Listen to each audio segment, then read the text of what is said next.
Ito nga po panibago. Ito, breaking news. Si Robin Padilla po, nahuling tanga. Bawal magmura dito kasi baka matadyakan ako palabas. Pero sigurado ako, masamang loob ng tatay ko. Dahil ibinigay niya ang buhay niya sa bayan. Ang tatay ko po'y pinaril. Ang tatay ko po'y nagsakripisyo ng buhay para sa bayan. Kung makikita... Eh di yung tatay mo, matalino. Eh ba't nagkaanak ng bobo na katulad mo? Ngayon ang nangyayari sa bayan natin, na nagtutulog-tulugan yung mga politiko na dapat ay tumitindig. Baka lumuluha na nagtugo yung tatay ko ngayon. Kaming mga anak niya na nawalan ng tatay dahil sa pagmamahal niya sa bayan niya. Ngayon gusto kong tanungin yung tatay ko, tama ba yung ginawa mo pa? Tama yung ginawa ng tatay mo. Kasi tatay mo matalino. Pero ikaw, bobo. Kaya hindi tama yung ginagawa mo. Kaya nasusuklamtsak sa'yo tatay mo. Ito, nandyan si Grego Belica, nagsalita. Ang pakiusap ko sa inyo, walang pupuntahan ang bayan natin kung ang mga katulad namin pinapahiwatig sa inyo kung ano ang katotohanan, ay hahayaan nyo kami makulong. Anong pinapahiwatig ang katotohanan? Dalawang klase kasi ang katotohanan. Yung unang katotohanan, yung talagang totoo. Yung talagang totoong totoo. Katulad niyan, saan nagsimula ang flood control project scam? Saan nagsimula? Sino ang nagsimula? Sino ang unang-una na nakadiskubre? Si Digong. Sa panahon ni Digong, sa termino ni Digong, merong flood control scam na naganap. Katotohanan yan. Galing mismo sa bunganga ni Robin Padilla. Galing mismo sa bunganga ng mga ibang DDS senators. Ang flood control scam, flood control projects nagsimula sa panahon ni panahon ni Digong. Panahon ni Digong. Ngayon, bakit ang gusto ninyo na papanagutin sa flood control scam, flood control projects na ghost project, ay si PBBM? Yun ang gusto nyong katotohanan. Papanagutin si Martin Romualdez. Papanagutin ang iba pang mga kakampi ng ating Pangulong Bongbong Marcos. Bakit gusto nyong papanagutin si PBBM pero siya ang nagpalabas ng korupsyon sa DPWH? Siya nga yung nagsasabi ng katotohanan, si PBBM, na ang korupsyon sa DPWH ay nagsimula nung kapanahunan ni Digong. Ngayon, ito yung pangalawang katotohanan. Pangalawang klase ng katotohanan. Yung katotohanan na ang gusto nila, yung katotohanan lang nila. Bakit? Kasi yung katotohanan nila, ang gusto nila, iligtas ang kanilang mga kaalyado, ang kanilang mga kakampi sa politika. Unang-una nang gusto nilang iligtas dito sa flood control scam na ito ay walang iba kung hindi si Digong. Si Digong. Wala silang ibang gustong iligtas dito. Unang-una yan si Digong.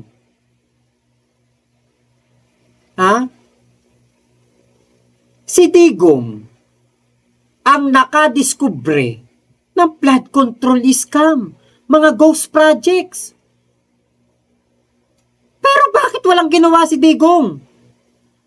Tapos ngayon, na siniwalat na ng ating Pangulong Bongbong Marcos ang flood control project scam na nagsimula pa noong panahon ni Digong. Si PBBM ang gusto nyong idiin? Si PBBM ang ituturo ninyo na mastermind? So, dalawang klase ang katotohanan. Isang katotohanan na talagang totoo at isang katotohanan na ginagawa lang nilang katotohanan kahit kasinungalingan. Nek-nek mo, Robin Padilla, pinakabobo kang senador, kaya hindi mo kami maloloko. Saan pupunta ang bayang ito? Kung yung mga nakikipaglaban para sa katotohanan ay hahayaan yung makulong. Oh. Yun daw nagsasabi ng katotohanan, lumalaban daw sa katotohanan, makukulong. Sige, bigyan mo nga kami, Robin Padilla, ng katotohanan. Bigyan mo nga kami. Anong katotohanan ang nilalabanan ninyo? Ang alam kong katotohanan na nilalabanan ninyo, katulad nun, Blue Ribbon Committee hearing ni Ping Lacson. Pipirmahan na lang ng mga senador. Ayaw pumirma ng mga dutae senators. Bakit? Nandoon pangalan ni Alan Peter Cayetano. Nandun nga kaya? Ha? Baka nandoon din si Joel Villanueva. Baka nandoon din si Loren Legarda. Baka nandoon din si Villar. Si Mark Villar dahil siya ang DPWH secretary noong si Digong ang presidente.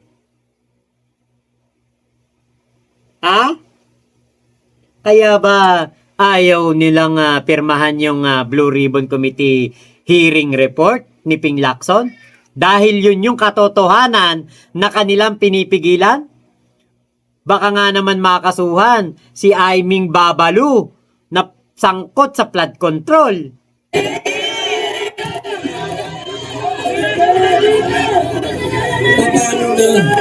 Paano na ang bayang ito? Paano na ang lugar na katulad nitong Hiwagang Bonifacio? Kung yung kalayaan, kaya hayaan nating tapak-tapakan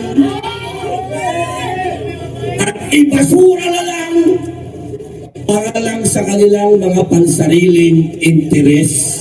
Bugok. Ano pansariling interes? Oy, Robin Padilla, baka nakakalimutan mo, ikaw ang nagsabi na kahit sunugin ka, mangangamoy Duterte ka. At hindi namin nakakalimutan, dati kang artista. Hindi, artista pa rin pala ngayon yan. Kaya nga hindi na kami nanonood ng Blood and Duty dahil dyan sa hayop na yan Hindi na kami nanonood. Yung kay Gerald Anderson saka kay Richard Gutierrez. Yung mga unang labas nung Blood and Duty, maganda. Kasi nanonood kami nung ano ba yun? Yung teleserye ni Richard Gutierrez, si Baron Geisler, si Maha. Hindi pala si Maha. Itong si ano ba pangalan ng payat? Nakalimutan ko. Basta yung mga sa ABS-CBN yun nanonood kami niyan. Ngayon, pati yung nandun din si yung pamangkin nito si Padilla din. Nanonood kami niyan. Ngayon, nung nawala yun, pumalit yung Blood and Duty. Kasi nga, maganda yung mga action na yan. Maganda ang mga action na ginagawa ngayon ng ABS-CBN, yung kanilang mga teleserye. Maganda. Pero nung pumasok na si Robin Padilla, di na kami nanood. Bakit? Mahawa pa kami sa kabobohan yan. Hindi nyo po pwedeng sabihin na hindi, okay lang ako, bahala na ako sa buhay ko, hindi ko po pwedeng ganun. Dahil ako, ang sarap na ng buhay ko, ang ganda ng asawa ko, bata yung asawa ko.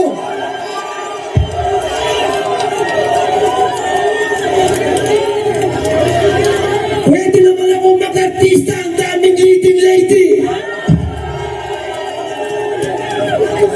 Pero nagtitis ako. O di mag-resign ka. Sino ba nagsabi sa yung gusto ka namin na maging senador namin? Mag-resign ka. Kaya-hiya nga yan eh. Ha? Kaya-hiya, senador ka. Pero ganyan ang pinagagagawa mo. Senador ka pero puro kabobohan ang pinagsasasabi mo. Sinusuka ka ng mga Pilipino, hindi mo ba alam yun? Ikaw ang dahilan kung bakit walang nanalo na artista noon senatoriable noon na senatoriable noong 2025 election. Ikaw ang dahilan. Bakit? Nakita na ng mga Pilipino pag ginawa mong senador ang isang artista. Kabobohan lang ang gagawin. Para sa inyo!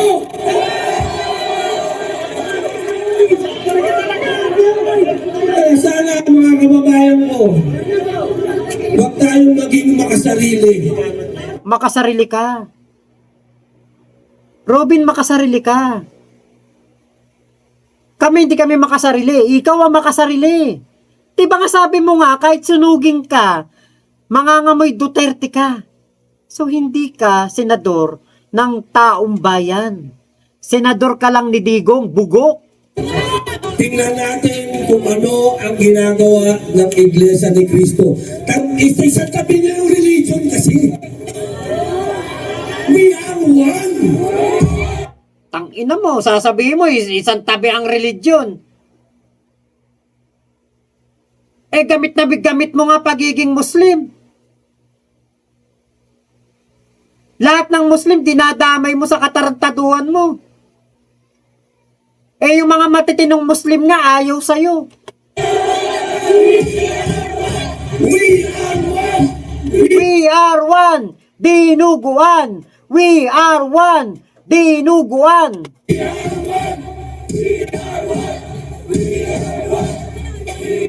At tingnan ninyo yung mga mukha ng mga namumuno sa inyo. Ayan o, tignan nyo daw yung mga muka ng mga namumuno sa inyo. Mga iglesia ni Cristo, tignan nyo daw yung mga muka. Yung mga namumuno sa inyo, ano ba yung kanilang motibo at interes? O, diba? Ano daw ang motibo at interes ng mga leader ng iglesia ni Cristo?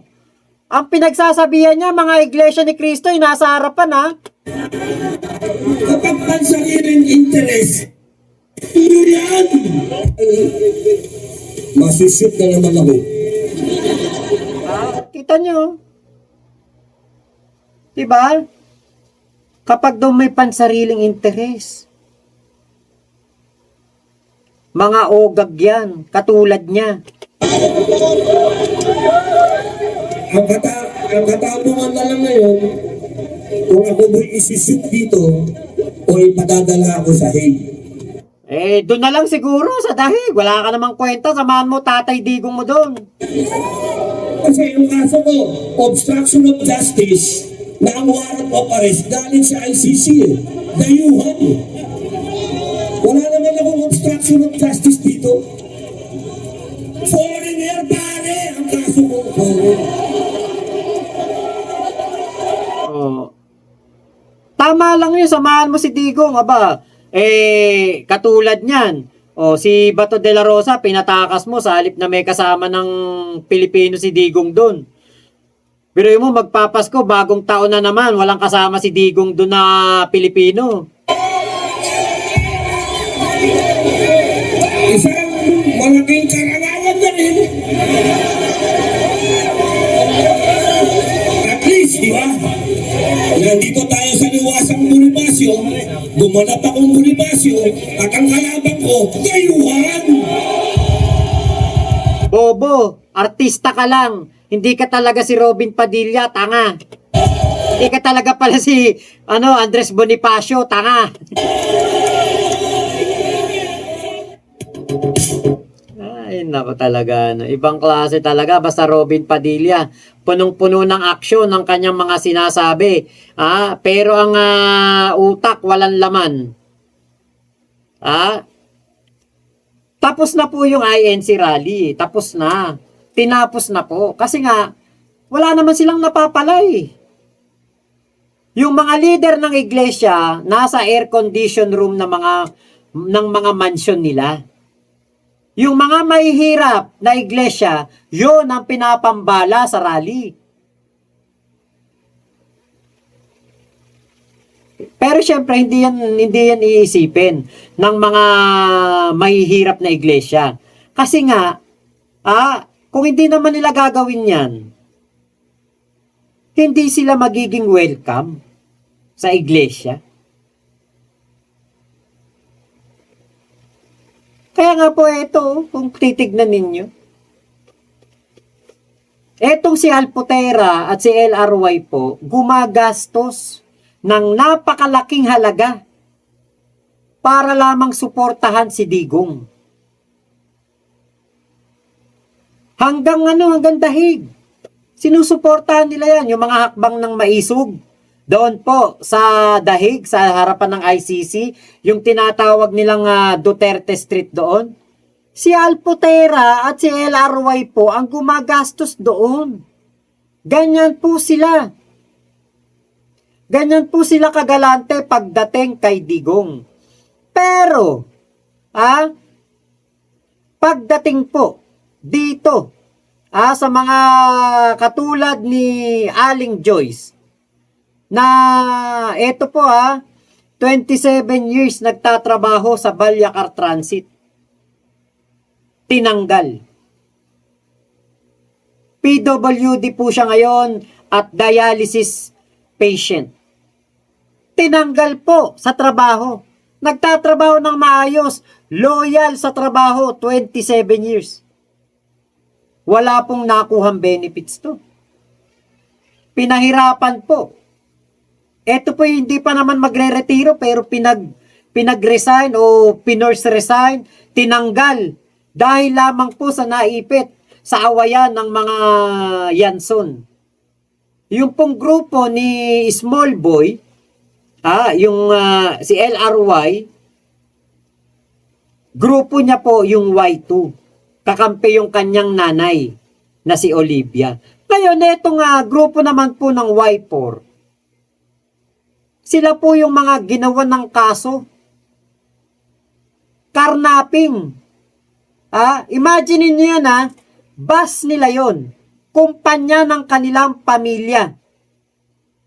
Pero sinampahan po ng karnaping. Paano nangyari yon?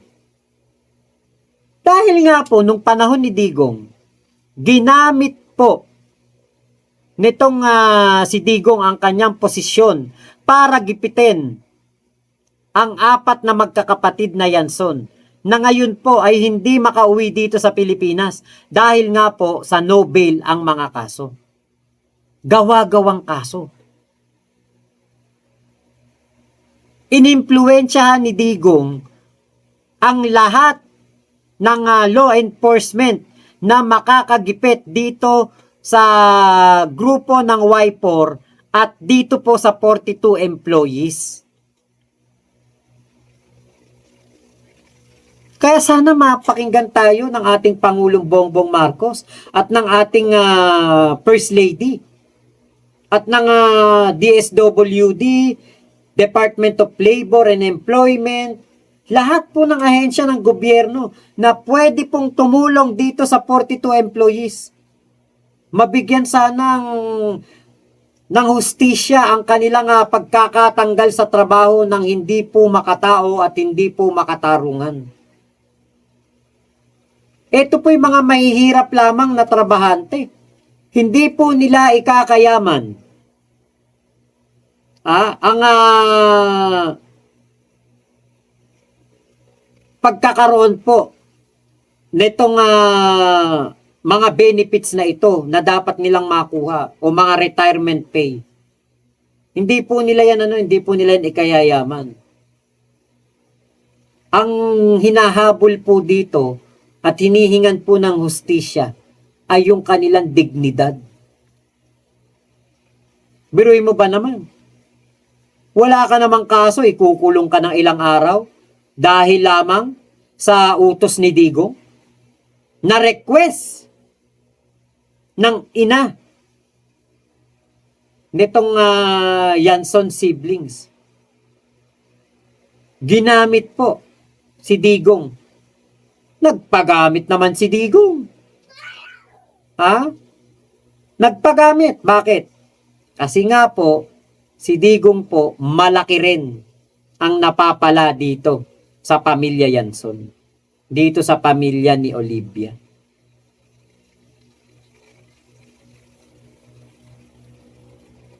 So yun lamang po, maraming salamat sa pagsama nyo dito po sa aking vlog na ito. Ingat po kayo, nasa mang panig kayo ng mundo, Mama Chup Chup. Love you, God bless us all, Pilipinas. God first, salamat po, thank you. Oh, nagustuhan mo ang vlog ko na to? Aba, mag-subscribe ka na. At mag-comment ka na rin kung ano ang opinion mo dito sa vlog ko. At huwag mong kakalimutan, i-click ang notification bell para lagi kang updated sa mga bago kong upload. Maraming salamat po, Mama Chup Chup. Love you, God bless us all, Pilipinas. God first.